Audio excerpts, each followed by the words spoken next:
दोस्तों, जैसा कि आप सभी को पता है कि यूपी एएसआई का एग्ज़ाम हो चुका है और अब सभी कैंडिडेट्स के मन में बस यही डाउट है कि हमारे 130 क्वेश्चन सही हैं, किसी के 140 सही हैं, किसी के 150 सही हैं।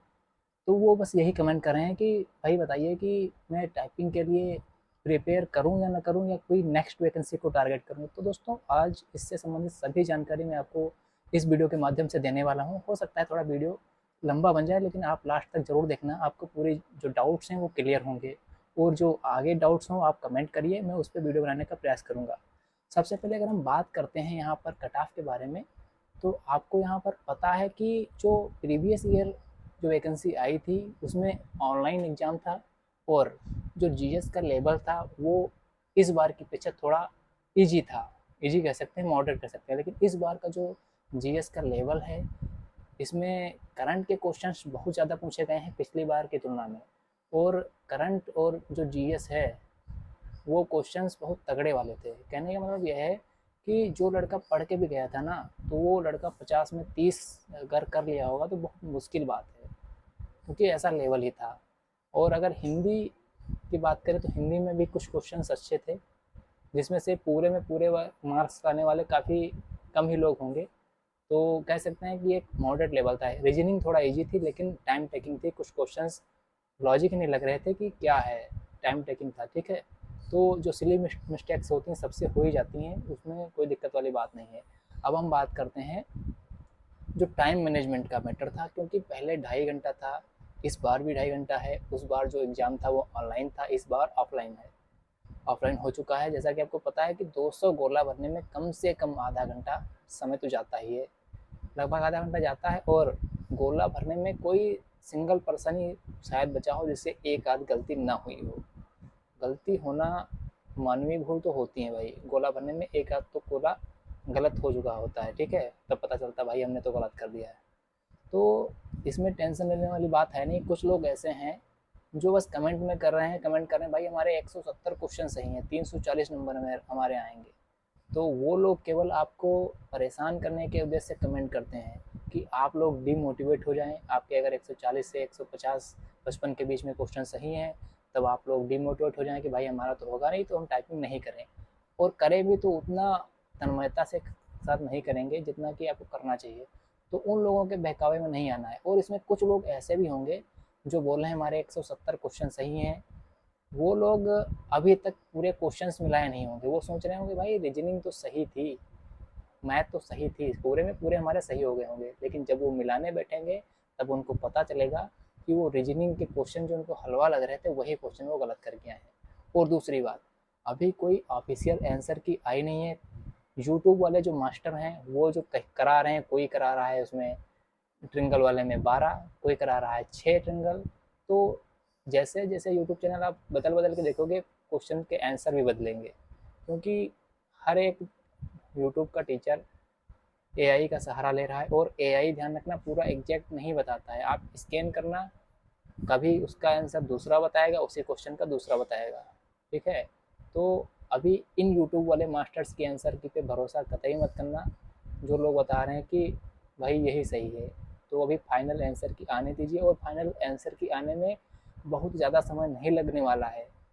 हमें लगता है कि 1 सप्ताह में आपके आंसर की आ जानी चाहिए, आराम से 1 सप्ताह में आंसर की आ जाएगी। क्योंकि जो सभी डिपार्टमेंट्स हैं काफ़ी तेज़ी से एग्ज़ाम कंडक्ट करवा रहे हैं, आंसर की बहुत जल्दी जल्दी दे रहे हैं। तो 1 सप्ताह में संभवतः आपकी आंसर की आ जाएगी, तो आपके डाउट्स क्लियर हो जाएंगे। हाँ, 200 क्वेश्चन में हो सकता है 2-3 क्वेश्चंस के नंबर सभी को मिल जाएँ, क्योंकि कुछ क्वेश्चंस तो फॉल्स दिख रहे थे, या उसमें कोई डाउट वाले क्वेश्चंस हैं। तो हो सकता है आपके सभी को समान अंक मिल सकते हैं। और अगर हम बात करते हैं कि कितने नंबर पे टाइपिंग करें, उससे पहले हम बात करते हैं लगभग 32,000 लोगों ने इसमें अपेयर हुए हैं एग्ज़ाम में। तो बहुत से लोग सोचेंगे भाई एग्ज़ाम बहुत कम लोग दिए हैं तो कंपटीशन कम हो गया। ऐसा नहीं है भाई, क्योंकि जो पढ़ने वाले बंदे होते हैं वो कभी एग्ज़ाम छोड़ते नहीं हैं। जो पढ़ने वाले थे उन्होंने सभी ने एग्ज़ाम दिया है। ठीक है, और जो लोग ऑनलाइन में दबा के मार्क्स ला रहे थे वो ऑफलाइन में गोला नहीं भर पाए। हमारे साथ हमारे आगे एक बंदा बैठा था, कह रहा था मैडम से, कह रहा मैडम कॉपी दे दो, हमारे 9 क्वेश्चन गोला भरने से छूट गए हैं। तो ऐसे बहुत लोगों के साथ हुआ है। टाइम मैनेजमेंट की कमी सबको दिखी है। ठीक है, जो लोग ऑलरेडी मार्क लगाए थे खूब दबा के, वो लोग बढ़िया कर आए हैं, ठीक है। जो मार्क लगाए नहीं थे उनको पता ही नहीं चला होगा कि ये 2.5 घंटा चले कहाँ गए भाई, क्योंकि ये रीजनिंग टाइम टेकिंग थी। जो बहुत ज़्यादा प्रैक्टिस नहीं किए थे उनको तो दिक्कत हुई है। तो अब बात करते हैं एक और कारण, अभी जिसमें 32,000 लोगों ने फार्म डाल के पेपर दिया है, ठीक है। फार्म तो 77,000 ने डाला, जो पेपर दिया है उसमें बहुत से ऐसे लोग होंगे जिनके पास वैलिड सर्टिफिकेट नहीं होगा, जैसा कि ओ लेवल के इक्विवेलेंट बताया है और अथराइज्ड यूनिवर्सिटी से बताया है आपका होना चाहिए। तो ऐसे हम एक आइडिया से कह सकते हैं, अमूमन अमूमन कह सकते हैं कि यहाँ पर लगभग 30% ऐसे लोग होंगे जिनके पास कोई एक ओ लेवल के इक्विवेलेंट डिग्री होगी नहीं, वो भी डाले हैं। तो वो लोग अपना तैयारी कर लें भाई, वो डॉक्यूमेंट वेरिफिकेशन में चले जाएंगे। और कुछ लोग ऐसे होते हैं जो बैक डेट में डिप्लोमा बनवा के करते हैं, वो लोग भाई जेल जाने के लिए तैयार हो, क्योंकि उत्तर प्रदेश में अब जो भी भर्तियाँ होंगी बहुत ही अनुशासन को ध्यान में रखते हुए होंगी। और जो लोग इसमें फर्जीवाड़े की तरह से पकड़े जाएंगे ना, उनको सीधे डिफर कर दिया जाएगा और उनके खिलाफ जो कानूनी कार्रवाई है उसका भी प्रावधान है। तो भाई जो लोग फर्जी वाले हो, देख रहे वीडियो तो ध्यान से सुनो, अगर फर्जी हो तो डीबी में मत जाना, टाइपिंग भी मत देने जाना। क्या फ़ायदा बाद में हो जाए फिर कह दो भाई यार हमारा डीपी पे नहीं हुआ। और फिर हाँ, अगर पकड़े गए फर्जीवाड़े में तो अगली वैकेंसी में भी नहीं डाल पाओगे, यूपी में किसी भी वैकेंसी में नहीं डाल पाओगे। अगर एक बार तुम्हारा नाम खराब हो गया ना तो गड़बड़ हो जाएगी। तो इसमें ऐसे बहुत से लोग हैं जिनके पास है नहीं इक्विवेलेंट डिप्लोमा, वो भी डाल रखे हैं। तो एक ये भी फैक्टर है कि कम लोग जो है इसमें डीबी के लिए जाएंगे। अब अगर हम बात करें कट ऑफ के बारे में, तो अगर आप किसी भी यूट्यूबर्स की मत सुनो कि हाँ कोई कह रहा हमारे 170 क्वेश्चन सही तो 170 कट ऑफ जाएगी, आप टाइपिंग ना करो, ऐसा गलती कभी मत करना। अगर आप देखो जनरल हैं, एएसआई क्लर्क के लिए हैं, तो आपके लगभग 155 प्लस माइनस 5, ठीक है। 155 क्वेश्चन प्लस माइनस 5 क्वेश्चन सही हैं, तब आपको अपनी टाइपिंग प्रिपेयर करना चाहिए। और ईडब्ल्यूएस की अगर हम बात करते हैं तो 150 प्लस माइनस 5 क्वेश्चंस, क्योंकि ओबीसी के लगभग बराबर जाती है और कभी कभी ओबीसी से कट ऑफ कम चली जाती है ईडब्ल्यूएस की। तो ईडब्ल्यूएस के 150 प्लस माइनस 5 हैं, तो आप करिए टाइपिंग दबा के, कोई दिक्कत नहीं है। और ओबीसी ओबीसी 153 प्लस माइनस 5, क्योंकि ओ ईडब्ल्यूएस से ओबीसी की ज़्यादा थोड़ी कट ऑफ जाती है। और एससी वाले भाई जो हमारे हैं 145 और प्लस माइनस 5 अगर क्वेश्चन उनके सही हैं तो आप टाइपिंग करिए, ठीक है। आपके पूरे चांस हैं कि आपका हो सकता है। एसटी वाले भाई 135 प्लस माइनस 5 अगर आपके सही हैं तब आप टाइपिंग करिए। और जो हमारी बहनें हैं, आप जो हमने बताया है 155, तो बहुत ज़्यादा अंतर खैर नहीं रहेगा, 2-4 क्वेश्चंस का अंतर रह सकता है सभी कैटेगरीज में, थोड़ी कम जाएगी, ठीक है। क्योंकि आरक्षित होती हैं, महिला की वैकेंसी आरक्षित होती हैं। जो हमारे एक्स सर्विसमैन हैं उनकी कट ऑफ तो काफ़ी कम जाती है, तो उनको तो बताने की ज़रूरत है नहीं, उनकी कट ऑफ तो बहुत ही कम जाएगी। और अगर हम बात करें टाइपिंग कैसे करें, तो अगर आप बिल्कुल फ्रेशर हैं, कभी टाइपिंग नहीं किए हैं, तो मेरी सलाह है कि आप कोई इंस्टीट्यूट ज्वाइन करें, वहाँ पर बंद के टाइपिंग करें। 1 घंटा लगभग वहाँ आपको टाइम देंगे, 2 घंटा टाइम ले लीजिए आप उनसे। और वहाँ से आने के बाद दिन में कम से कम 4-5 घंटा टाइपिंग करिए।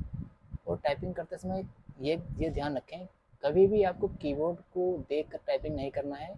और जो अनुशासनात्मक तरीके से टाइपिंग करना है, ये नहीं कि एक उंगली इधर अंगूठे से दबा रहे हैं, कोई उधर दबा रहे हैं, ऐसा नहीं करना है। जो रखने का एक तरीका होता है वही तरीका आपको बिल्कुल फॉलो करना है।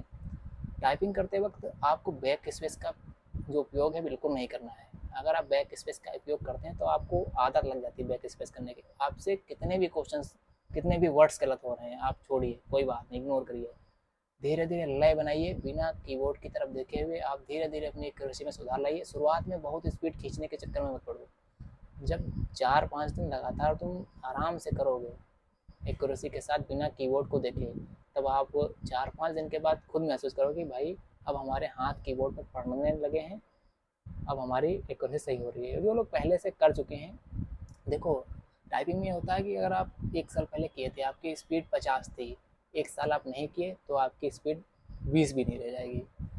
तो आपको थोड़ा रिवाइज करने की ज़रूरत है। आप अगर 15-20 दिन प्रैक्टिस करेंगे तो आपकी आराम से आ जाएगी। हिंदी के लिए अगर देखो, इंग्लिश तो कोई दिक्कत नहीं है, आदमी कर सकता है करके। हिंदी के लिए आपको इंस्टीट्यूट ज़रूर ज्वाइन करना है, क्योंकि हिंदी में कुछ कोड होते हैं, वो कोड्स वहाँ पर बताते हैं। घर पे ये है आप अनुशासन के तरीके से नहीं कर पाएंगे। अगर वो आप इंस्टीट्यूट में करने जाएंगे टाइपिंग, तो वहाँ पर आपको पता है कि हमको 1 घंटा टाइपिंग ही करनी है बंद के। और भी लोग वहाँ पर कर रहे होंगे cut cut cut cut cut cut, तो आपको लगेगा कि भाई हम ही बहुत पीछे हैं, तो एक जोश आएगा। तो इंस्टीट्यूट ज्वाइन करो, 2 महीने आपके पास जो बिल्कुल नए हैं भाई, जो जो कहते हैं कि भाई मैं 2 महीने में सीख लूँगा, तो ये ध्यान रखना 2 महीने में भी आप अगर बिल्कुल जीरो से स्टार्ट करना चाहते हैं टाइपिंग, तब आपके लिए मुश्किल पड़ सकता है। तो अभी आपके पास समय है, समय को वेस्ट ना करो, टाइपिंग करते रहो। और कोई अगर और एग्ज़ाम लगा है, आपके थोड़े मार्क्स कम दिख रहे हैं, तो आप उसकी भी तैयारी करते रहो, जो भी सेम सिलेबस का हो एएसआई से रिलेटेड, और यूपी एएसआई उस पर फोकस करो और साइड में टाइपिंग भी करते रहो। अगर और हम बात करते हैं टाइपिंग, तो टाइपिंग तो आसान है फ़िलहाल, अगर उसको आप कंटिन्यू आप उसको देते हैं तो आराम से। अगर आपके पास लैपटॉप है, मोस्ट ऑफ द पीपल्स के पास लैपटॉप तो होगा, अगर लैपटॉप नहीं है तो आप ओटीजी केबल लगा के कीबोर्ड ले आइए। और हाँ, कीबोर्ड स्टैंडर्ड्स ही लाएं, ठीक है। जो अभी टाइपिंग हुई है प्रीवियस ईयर वैकेंसी में, तो लगभग जो स्टैंडर्ड मानक कीबोर्ड हैं, एचपी के हैं, जो कंपनी के कीबोर्ड्स हैं, उन पे ही टाइपिंग कराई जाती है। और ये मत सोचना कि वहाँ पे टाइपिंग करने जाएंगे तो हमको ख़राब कीबोर्ड मिलेंगे, ऐसा कुछ नहीं है, एकदम ठीक ठाक ज़बरदस्त कीबोर्ड मिलेंगे आपको। तो आपको बढ़िया कीबोर्ड पे टाइपिंग करनी है, स्टैंडर्ड वाले पे, यानी जो ऐसे लोकल वालों पे करोगे तो गलत है वो। जो मानक कीबोर्ड है उस पर करो, इंस्टीट्यूट में जाओगे वो सब बताएंगे। और एक कीबोर्ड पे मत करो, आज इस कीबोर्ड पे कल उस कीबोर्ड पे, तो आपको एक कीबोर्ड की आदत नहीं लगेगी।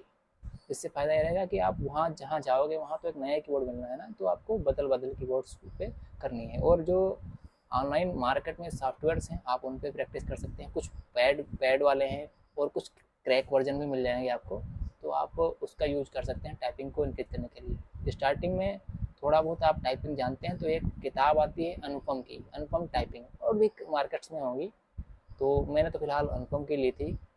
तो आप वो किताब लाइए, जो उसके लेसन्स हैं उन लेसन्स को करिए पहले।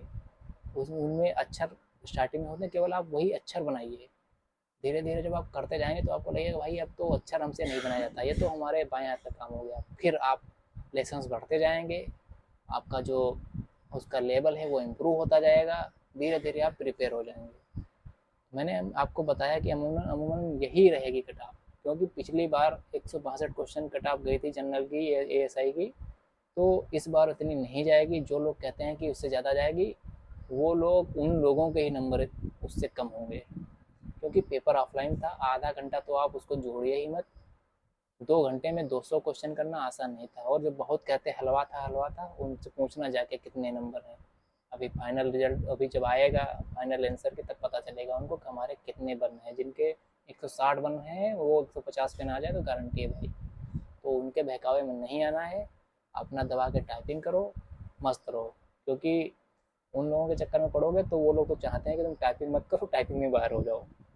और जो हमारे अकाउंटेंट वाले भाई हैं, मोस्ट ऑफ द जो बंदे हैं यूपी के, ओ लेवल वाले, ओ लेवल की बात कर रहा हूँ, जिनके पास बीकॉम था, ओ लेवल था, उनका सिलेक्शन ऑडिटर में हो चुका है। ऑडिटर, असिस्टेंट अकाउंटेंट, ऑडिटर का भी फाइनल रिजल्ट नहीं आया है, और असिस्टेंट अकाउंटेंट की डीवी की डेट आने वाली है।